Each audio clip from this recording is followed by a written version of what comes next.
2นึกถึงพวกแอมไว้ชิงกันเองครับชนะเจอชนะ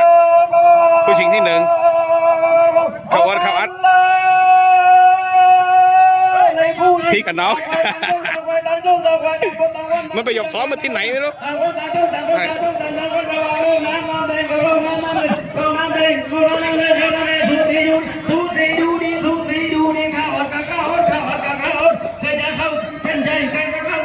โอ๊ตนำอยู่นิดน้อยครับ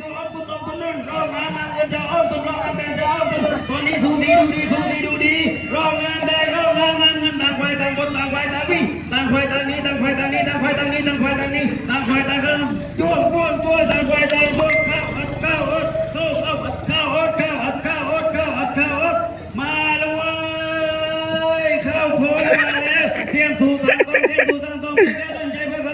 สู้สีดูดีร่องน้ำแดงร่องน้ำเงินร่องน้ำแดงมานิดหน่อยร่องน้ำแดงมานิดหน่อยหมดแรงเลยใช่ไหม